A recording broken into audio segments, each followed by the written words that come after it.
Good morning, students. This semester I am going to handle the subject microcontroller. The subject code is 18EE52 module 1. So the module 1 comprises of 8051 microcontroller basics and it is handled by Professor Ramya. So the content available inside this module 1 are: inside the computer, what is a microcontroller and what is an embedded processor, block diagram of 8051, PSW, flag bits, 8051, register banks and stack, and what is the internal memory organization of 8051 and how many ports are available, how exactly the ports are used of 8051, and what are the different types of special function register, how they are addressed, how specifically we are using the special function register in addressing modes, memory address decoding, 8051 interfacing with the external RAM or ROM, and addressing modes of 8051. These are all the content that we are going to handle in this module 1. So coming back, what is the basics of a microcontroller? So before we go on to the basics of the microcontroller, first we will read what is meant by a computer. So a computer is nothing but a programmable machine. So we all have a computer at home. We have a desktop, laptop. So when you look at the computer, it is basically like it reads a binary information from its memory, but we are not going to give a binary data directly. So we will be giving in the form of your ASCII code, like ABCD, like that only will be giving it. So that will be converted internally as a binary instruction and it is stored in the memory. This computer, it is a programmable machine, so it reads your binary information from the memory. So it accepts, basically the computer will accept the input as a binary data and process the data according to the instruction given by the user, and also it provides a result as a output. So when it is providing a result as a output, it stores as in the form of a binary information, but when the user is retrieving the data, it will be interrupted in the user understandable form. So basically a computer is a programmable device which has got both hardware as well as your software. So we need a set of instruction. For example, if I am giving an input, so the input given by me is through keyboard or joystick or some input devices. So whatever we are giving it as an input, it has to be converted into an understandable form of the computer. So we need to write a set of instructions for the computer to solve a specific task. So some tasks, like for example, if I want to perform a addition or subtraction or multiplication, or you need to arrange a sort of numbers in a ascending order or descending order, then you have to write a program by using a set of instruction. So the writing a program by using a set of instruction is called software. So a computer is designed by using a microprocessor as its CPU, which is also known as your microcomputer. So the main components of your computers are central processing unit. So this central processing unit is like a computer brain. So what this central processing will do, it will process all type of addition, subtraction, any process, whatever should happen for the user, it will be processing it, and after that the result of process will be stored onto the memory. It has got two bus, one is your address bus, another one is your data bus. Address bus is nothing but, in case suppose directly if you are not giving a data for processing, through some address if we are giving a data, then from that particular address the data will be accessed by the CPU, processed, and again it will return back through the data bus. It has got both input and output unit. So the input and output unit through which the program and data can be entered. For example, if I wanted to enter some data, enter the number of modules to be covered, enter the number of videos to be covered. So if I wanted to give some input, it is given through the input device. After processing, after the CPU has processed the corresponding task, it will be sent through this data bus as its output, and it can be viewed in the output device. And we all know what are all the output device that we can connect through the computer. So the output unit on which the result, so here we will be obtaining the result of the computations and it will be displayed over here. The memory device, we have two memory, one is your RAM and other one is your ROM. RAM is nothing but random access memory, ROM is nothing but read only memory. So this memory, ROM is nothing but your program memory. For example, to perform certain task, we will be writing a program. So all those programs will be stored in this ROM, that is read only memory. And RAM is called as your data memory. Whatever data we need to store it, that we will be storing it in the RAM memory. So basically the main components of the computers are central processing unit, input unit, output unit and memory unit. It has got both address bus and data bus. Address bus is used to carry the address and data bus is used to carry your data.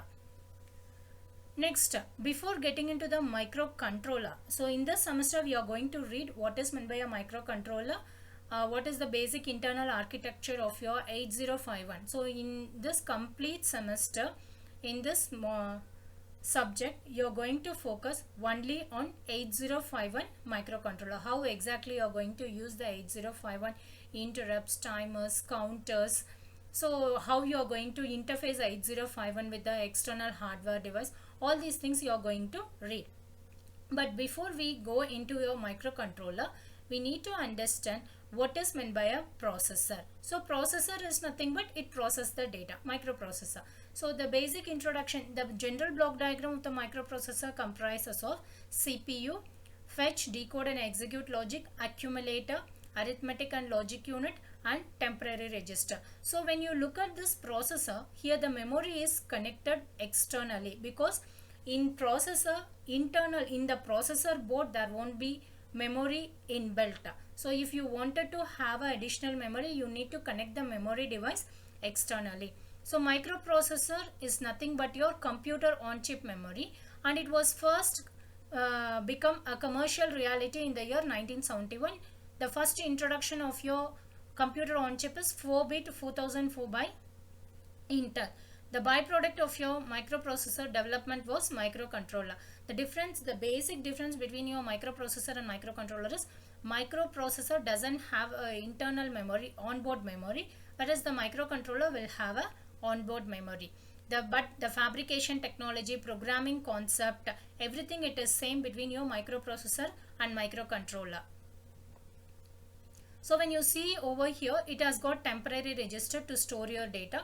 ALU nothing but arithmetic and logic unit.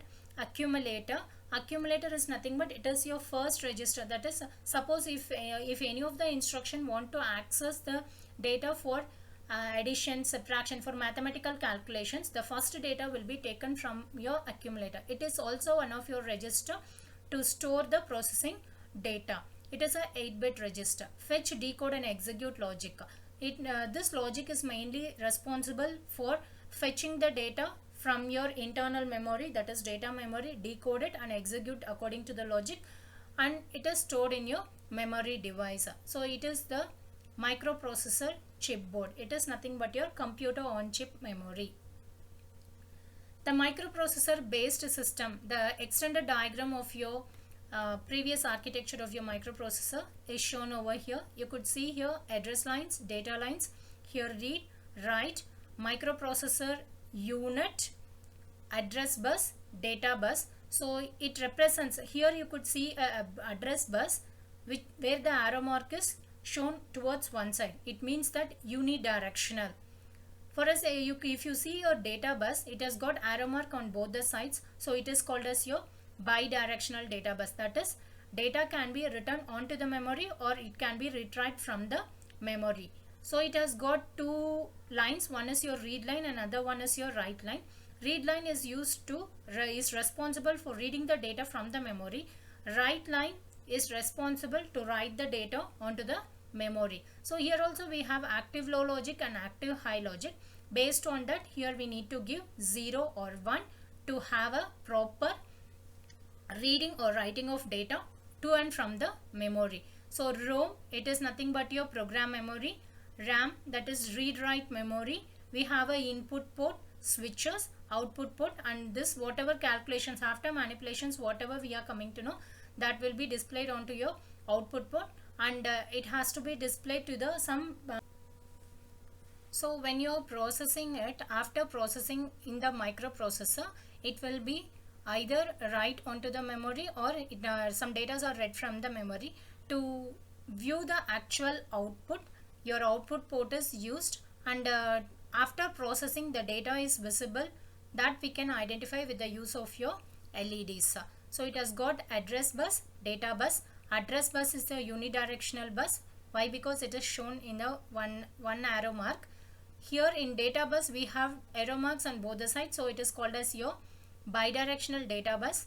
Read logic, write logic. So in read logic and write logic we have two types of logic. One is your active low logic and other one is your active high logic. For example, if the read logic is your active low signal, then when you give 0 at this particular point, at that moment data is read from the memory. When this write logic is active high, and if you give 1 over here, then the data is returned to the memory. That is, you can load the data and you can retrieve the data depending upon the signal what you are giving in read write line. And it has got a address line. So in case if I wanted to retrieve the data from the memory, I have to specify the address in this address line so that I can retrieve the data specified in this address bus. The general block diagram of the microprocessor based system is shown over here, and this block diagram comprises of ALU, program counter, stack pointer, working register, clock timing circuit and interrupt circuit. So it is the basics of your microprocessor based system. So ALU is nothing but arithmetic and logic unit, which is mainly used to perform arithmetic and logical operations. Program counter, it is a 16-bit register which stores the address of the next instruction to be executed.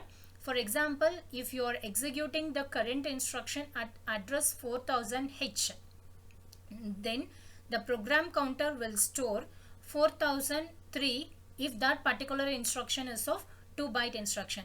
With respect to the address calculation, we will be seeing in the furthermore topics. Stack pointer, stack is nothing but it is a portion of the memory. It is a pointer that points last in first out fashion.